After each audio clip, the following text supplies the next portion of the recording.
Hey folks, Professor Gray here, ready to talk to you about the standard normal distribution. The normal distribution is a common continuous probability distribution.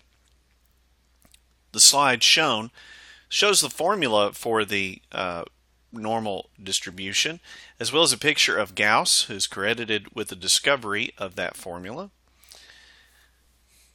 As you can tell, it's not a uniform distribution. Instead, it has a bell shape. More formally, here are the properties of a normal distribution. It's symmetric, it's unimodal, and it follows the 68, 95, 99% rule. Now, sometimes that's called the empirical rule. And here's what we mean by that. In the middle of this bell-shaped curve, you have the mean, the population mean, that's mu. And if you spread out on both sides of the center by one standard deviation, so mu plus sigma and mu minus sigma, the area under the curve between those two parts adds up to 68% of the total area under the curve. If we were to spread out by two standard deviations, again from the center, so 1, 2 over, and 1, 2 to the left, well, between those two marks, there's 95% of the area under the curve. If we go one more standard deviation out, that's 3 standard deviations to the right and to the left,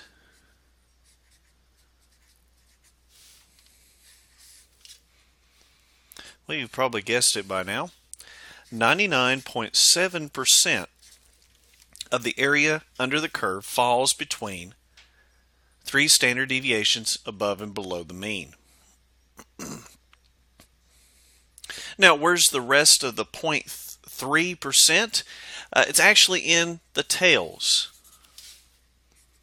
on both sides. Now, these tails continue to go in both directions forever without touching the x-axis. So they keep going and going and going both to the left and the right without ever touching the line at the bottom. So the empirical rule tells us that the vast majority of the area under the curve falls within, well, 2 standard deviations gives us 95%. That's part of why maybe earlier in the course we would test for extreme values at times by using 2 standard deviations above and below the mean. Here's a note or two about center and spread. Mu, that's the population mean, is in the center of the normal distribution. Sigma, the standard deviation, is the spread. Sometimes we use some notation to denote that something is normally distributed. That's at the top of the slide. So x tilde capital N parentheses mu and sigma denotes that we have a normal distribution, that's why the capital N, with a center at mu, whatever that number would be, and a spread or standard deviation of the next number. So a little bit of shorthand for that. If the mean equals 0 and the standard deviation equals 1, then the normal distribution is called the standard normal distribution. Standardized. And the values on the x-axis, that's your horizontal axis, are called standard scores. Those are denoted with a Z. Sometimes those are called z-scores, z-score, standard score. They're the same thing. Now, the standard score is also the number of standard deviations above or below the mean. Here's the formula for a standard score. If a normal distribution is not already standard, you can still convert that data to standard deviations above or below the mean using the formula shown. We round z-scores to 2 decimal places. You take the number, the value that you're given from the data, subtract the mean, that's mu, and then divide the result by the standard deviation. Well, how do we find area in a normal distribution? Now, since this is a curve, we can't just multiply the width times the height like we would for a rectangle. Instead, we could use calculus. There's a whole branch of calculus that deals with finding the area under a curve. However, this is a non-calculus based lesson, so we have other methods for doing so. And the one we focus on is the calculator. The calculator has a built-in function to find normal distribution probabilities. It's called normal CDF. You can find that command in the second and vars menu in the calculator. Here it is in mine. I press second and vars. Vars is beside the clear button. And normal CDF is the command we'll use. To use that command, you type in the lower limit of integration, the upper limit, the mean, and the standard deviation in that order. Now, if you have certain types of calculators like a TI-84 Plus, the calculator might split those different numbers up into a sub-command or a sub-menu. If you have a TI-83 like the one I'm showing, then you'll have to put commas between each number.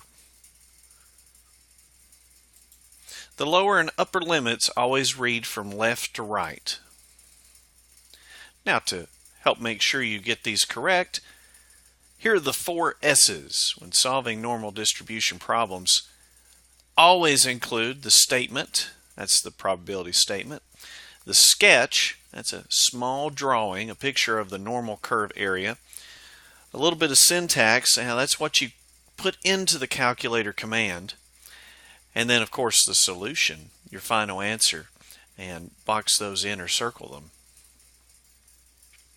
So let's use those 4 S's to complete some examples. Here's the setup for the next few examples. The results of a bone mineral density test are normally distributed with a mean of 0 and a standard deviation of 1. So we have a standard normal distribution. Number 4 asks, what's the probability that a random person has a result between 0.24 and 1.65?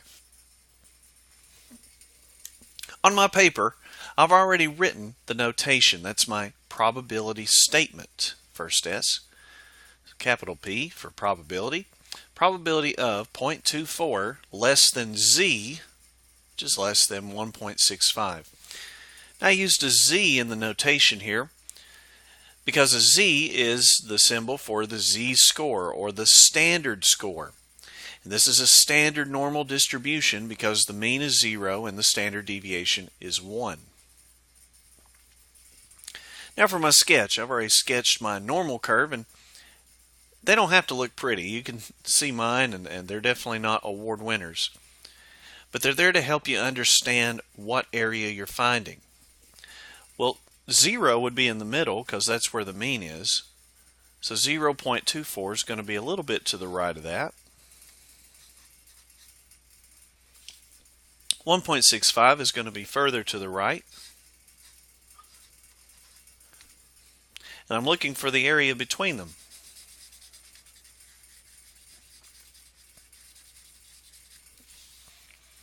That's my sketch. Next is the syntax. That's what I put in the calculator. In my calculator, I'm going to press second bars and go to normal CDF. Put in my lower number, 0.24. That's where I'm going to start. Tell the calculator to start at 0.24. End at 1.65. Then I need to put in the mean. All right, if I go back to the problem, the mean is 0, so I put in a 0. Then the standard deviation, that's a 1. So just to help remind you, I've done lower, upper, mean, and standard deviation. Now let's put that in the calculator and find the answer.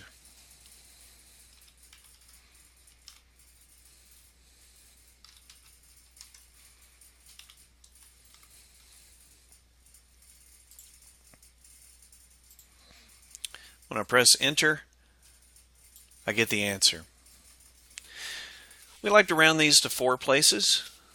So 0.3557.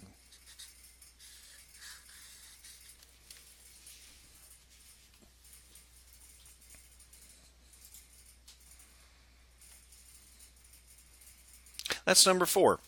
I have my statement, my sketch, my syntax, and solution. All 4 S's. Let's look at number 5. Number 5 and 6 have the same setup, so we're still using a standard normal distribution. Number 5 says, what's the probability a randomly selected person has a result less than 1.27? Okay, so for number 5, again I'm using a z because of 0 and 1 for my mean and standard deviation. 1.27 is maybe about here. Remember, 0 is in the middle because it's the mean. Less than would be all the area to the left. That's all of this.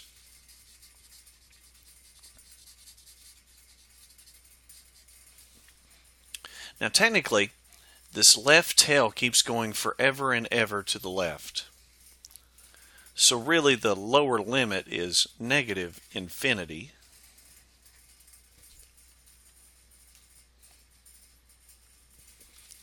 And when I put it in normal CDF,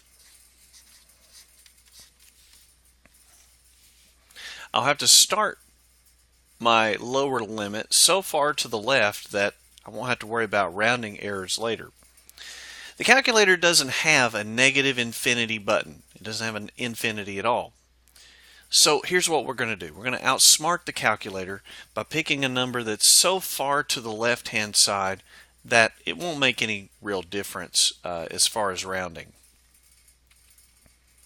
Some people pick negative 10,000, some pick negative 1,000,000. I usually pick negative 1,000,000, but I still make sure that that works for the context of my problem.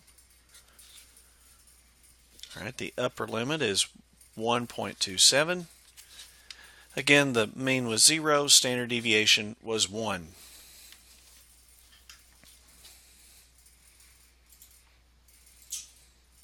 Let's work it out.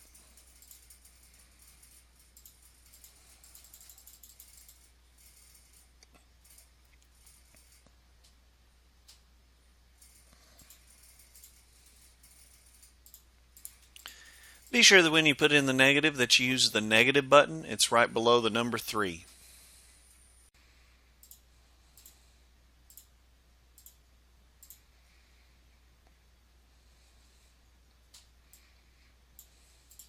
And I get my answer, 0.8980 to 4 places. Don't forget the equal sign between your statement and your solution.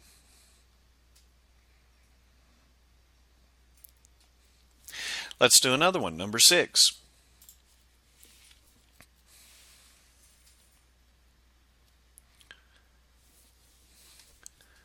Number 6 says, what's the probability the randomly selected person has a result greater than negative 2.81?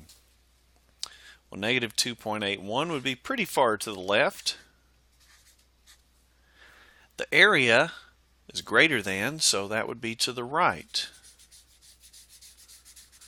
That's all of this.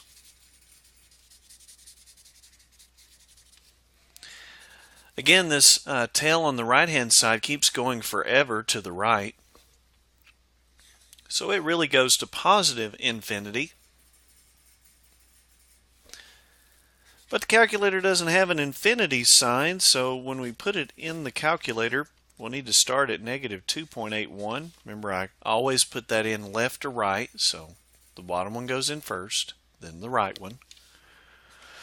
I don't have an infinity button, so I'll put in a very large number, such as 1,000,000 or 1,000,000,000, or some people even use the scientific notation in the calculator and put in something like 1E99.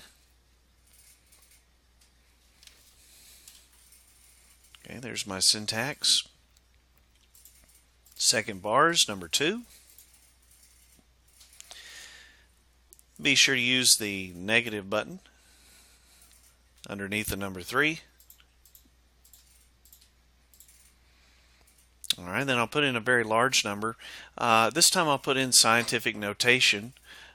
You can do that by pressing the second button and the comma button. That gives you a scientific notation E, and then 99, the mean standard deviation. The E99 is actually 1 times 10 to the 99th power. I could have also put in a million or a billion. When I press enter, I get my answer. It's 0.9975.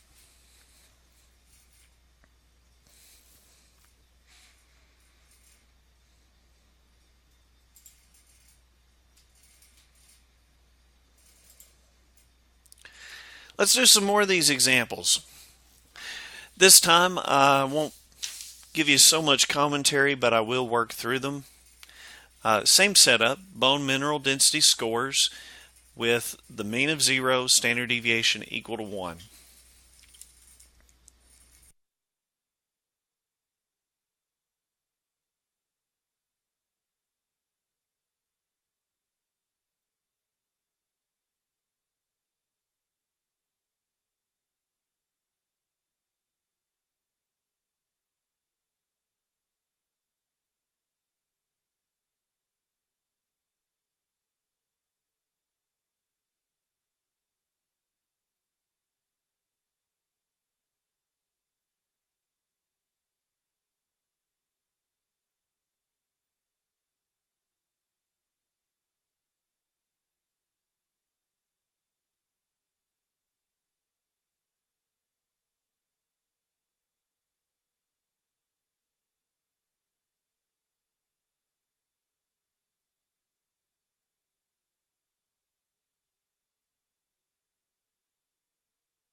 There are some examples of standard normal distribution probabilities.